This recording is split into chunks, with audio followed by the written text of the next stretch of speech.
పాడి పంటలు వీక్షిస్తున్న రైతు సోదరులకు నమస్కారం. నా పేరు డాక్టర్ యానీ డయానా గ్రేస్. ప్రాంతీయ వ్యవసాయ పరిశోధనా స్థానంలో సీనియర్ శాస్త్రవేత్తగా కీటక శాస్త్రంలో నేను పనిచేస్తున్నాను. ఈరోజు మనం మాట్లాడుకోబోయే అంశం జొన్నలో పురుగుల యాజమాన్యం. జొన్న పంటను ఆశించే పురుగుల గురించి, వాటి యాజమాన్యం గురించి తెలుసుకుందాము. జొన్న పంటను ముఖ్యంగా ఆశించే పురుగుల్లో మొవ్వ తొలుచు పురుగు, అలాగే కాండం తొలుచు పురుగులు, అలాగే ఈ మధ్య కాలంలో 2018 తర్వాత ఎక్కువగా ఆశిస్తున్న కత్తెర పురుగు, అలాగే ఈ కంకి నల్లి మరియు పేనుబంక పురుగులు జొన్న పంటను ఆశించి ఎక్కువగా నష్టం కలుగజేస్తున్నాయి. మొదటిగా మొవ్వ తొలుచు ఈగ గురించి, దాని యాజమాన్యం గురించి తెలుసుకుందాం.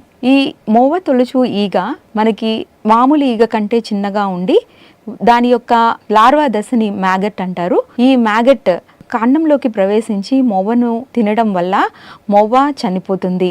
మొవ్వ చనిపోయినప్పుడు దీనిని డెడ్ హార్ట్ అంటారు. ఆ చనిపోయిన మొవ్వని మనము లాగినప్పుడు సునాయాసంగా వస్తుంది. అలాగే ఈ మొవ్వ లాగినప్పుడు భయంకరమైనటువంటి దుర్వాసన ఆ మొవ్వలో నుండి మనం రావడము గమనిస్తాము.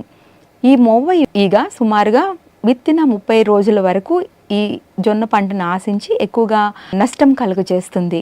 మొవ్వ ఈగ యాజమాన్యం గురించి మనం తెలుసుకుందాము.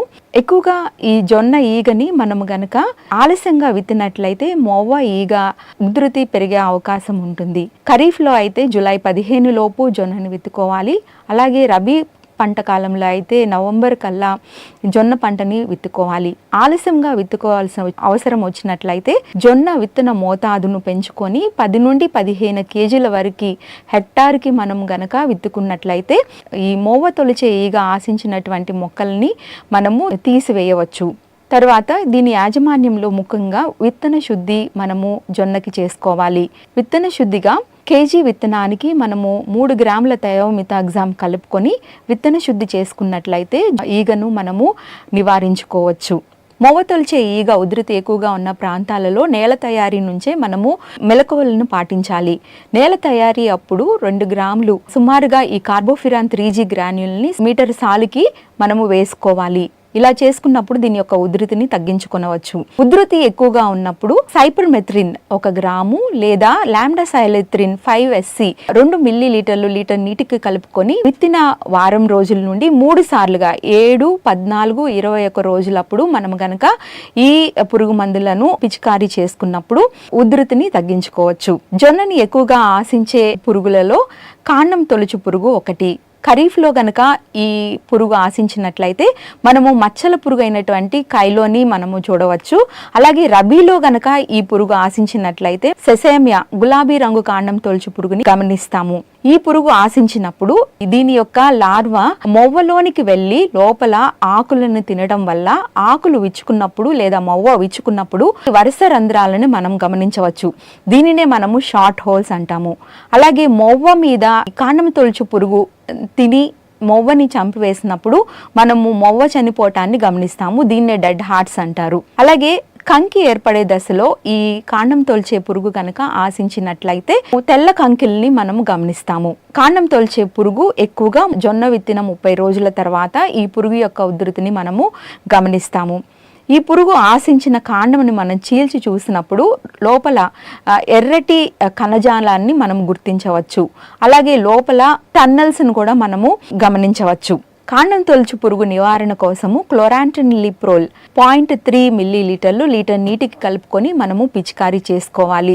దీనిని విత్తిన 12 రోజుల తర్వాత మనం పిచికారీ చేసుకున్నట్లయితే కాండం తొలిచే పురుగుని మనము నివారించుకోవచ్చు. అలాగే మొవ్వ ఏర్పడిన తర్వాత కార్బోఫిరాన్ 3G గ్రాన్యూల్స్ని 4 కేజీలు ఎకరానికి మనం మొవ్వలో వేసుకున్నట్లయితే ఈ కాండం తొలిచే పురుగు యొక్క ఉధృతిని తగ్గించుకొనవచ్చు. జొన్న గింజలు పాలు పోసుకునే సమయంలో ఆశించేటువంటి ఒక ముఖ్యమైనటువంటి పురుగు జొన్న నల్లి, కంకి నల్లి అంటారు. దీన్నే మనం మిడ్జ్ అని కూడా అంటాము. ఇది పాలు పోసుకునే దశలో గింజల మీద రసం పీల్చటం వల్ల మనము ఎర్రటి మచ్చల్ని గమనిస్తాము. గింజలు గట్టిపడిన తర్వాత ఈ ఎర్రటి మచ్చలు నల్ల మచ్చలుగా మారతాయి. గింజ పాలు పోసుకొని గట్టి పడిపోయిన తర్వాత ఈ పురుగు ఎట్టి పరిస్థితుల్లోనూ మనకి ఆశించదు. కంకి నల్లి నివారణ కోసము సైపర్మెథ్రిన్ 0.5 మిల్లీలీటర్ లీటర్ నీటికి కలుపుకొని పిచికారీ చేసుకోవాలి, లేదా ఫ్లోనికామైడ్ అనే మందును 0.3 గ్రామ్స్ మరి లీటర్ నీటికి కలుపుకొని మనం పిచికారీ చేసుకున్నట్లయితే ఈ కంకి నల్లి లేదా మిర్జి పురుగుని మనము నివారించుకొని అధిక దిగుబడులు పొందవచ్చు. 2018 తర్వాత మొక్కజొన్నని ఆశించి ఎక్కువగా నష్టం కలుగు చేస్తున్న పురుగులలో ముఖ్యమైనది కత్తెర పురుగు. దీనిని మనం ఎలా గమనించుకోవాలంటే పురుగు యొక్క తల మీద తిరగదిప్పిన వై ఆకారంలో ఒకటి తెల్లని మచ్చ మనము గమనిస్తాము. అలాగే మరి దాని యొక్క ఉదర భాగంలో 8వ ఉదర ఖండితం మీద 4 మచ్చలు సరిగ్గా చతురస్రాకారంలో ఉండటము మనం గమనిస్తాము. ఇలా గమనించుకున్నట్లయితే కత్తెర పురుగు జొన్న పంటను ఆశించినదని తెలుసుకొని నివారణ చర్యలు చేపట్టవచ్చు. అలాగే దీని యొక్క ఎక్స్క్రీటా ఎక్కువగా మనము గమనించినప్పుడు సస్యరక్షణ చర్యలు చేపట్టుకోవాలి. కత్తెర పురుగు ఏ విధంగా నష్టపరిచే విధానం ఎలా ఉంటుందంటే, గుడ్డు నుంచి బయటకు వచ్చినటువంటి పిల్ల పురుగులు, ముఖ్యంగా 1 లేదా 2 ఇన్స్టార్స్ పురుగులు ఆకుల మీద పత్రహార్థాన్ని గోకి తినటం వల్ల ఆకుల మీద తెల్లటి చారులు ఏర్పడతాయి, లేదా పేపరీ లీవ్స్ ఏర్పడటం మనం గమనించవచ్చు. అలాగే ఎదిగినటువంటి లార్వాలు జొన్న పంటను ఆశించినప్పుడు ఈ పురుగు ఆకులను కత్తిరించటం వల్ల ఈ పురుగుకి కత్తెర పురుగు అని నామకరణం చేయడం జరిగినది. అలాగే ఈ పురుగు ఆశించినప్పుడు పత్రహారాన్ని గోకి తినటం వల్ల తెల్లటి పొర ఏర్పడుతుంది. అలాగే మనం కనుక చూసినట్లయితే ఈ పురుగు ఎదిగిన తర్వాత మొవ్వలోనికి వెళ్ళి చుట్టుకున్న ఆకుల్ని తినడం వల్ల ఈ ఆకులు విచ్చుకున్నప్పుడు చిన్న షార్ట్ హోల్స్ ని మనము గమనించటము చూస్తాము. అలాగే పురుగు యొక్క ఉధృతి ఎక్కువ ఉన్నప్పుడు ఈ షార్ట్ హోల్స్ చిన్నగా ఉండకుండా సాగినట్లు మనకి కనిపిస్తాయి. వాటిని మనము విండో పెయిన్స్ అని అంటాము. ఈ విధంగా ఈ కత్తెర పురుగు ఆకుల మీదే కాకుండా అలాగే కంకిలో కూడా ఆశించి నష్టం కలుగజేసే అవకాశాలు ఎక్కువగా ఉన్నాయి.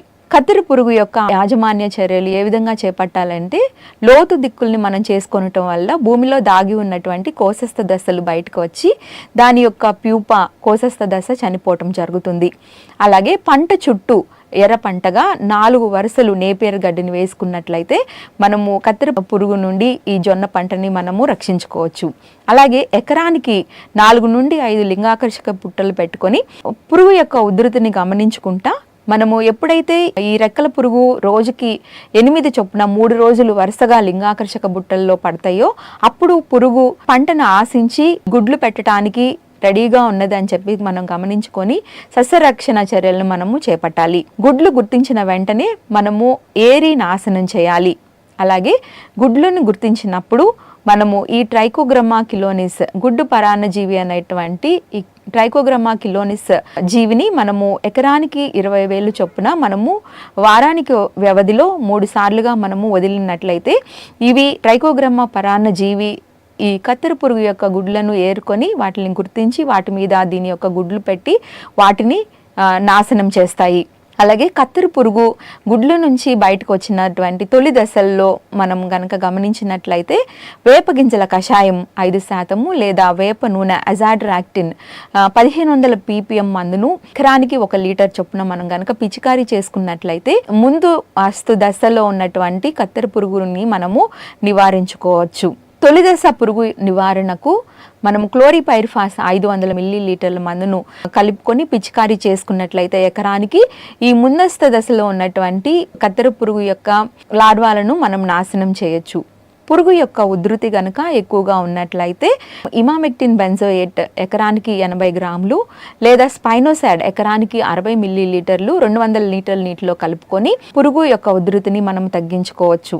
అలాగే 4-5 దశలో ఉన్నటువంటి ఈ లార్వాలను మనము నాశనం చేయటానికి విషపు ఎర్రలను తయారు చేసుకొని కత్తెర పురుగుని మనం నివారించుకోవచ్చు. విషపు ఎర్రల కోసం 10 కేజీల తౌడు, 2 కేజీల బెల్లం, అలాగే 150 గ్రాముల థయోడికార్బ్ మందుని కానీ లేదా 500 మిల్లీలీటర్ల క్లోరిపైరిఫాస్ మందుని కానీ మనం కలుపుకొని చిన్న ఉండలుగా చేసుకొని సాయంకాల సమయంలో కనుక మనం వెదజల్లుకున్నట్లయితే ఈ కత్తెర పురుగుని మనం సమర్థంగా నివారించుకొనవచ్చు. ఈ విధంగా జొన్న పంటను ఆశించేటువంటి పురుగుల యొక్క యాజమాన్య చర్యలు చేసినట్లయితే మరి జొన్న పంటలో ఉన్నటువంటి పురుగులన్నిటి నష్టం తగ్గించుకొని రైతులు చక్కగా అధిక దిగుబడులు పొందటానికి ఆస్కారం ఉంది. ఈ అవకాశం ఇచ్చినటువంటి పాడి పంటలు ఛానల్ వారికి నా ధన్యవాదాలు.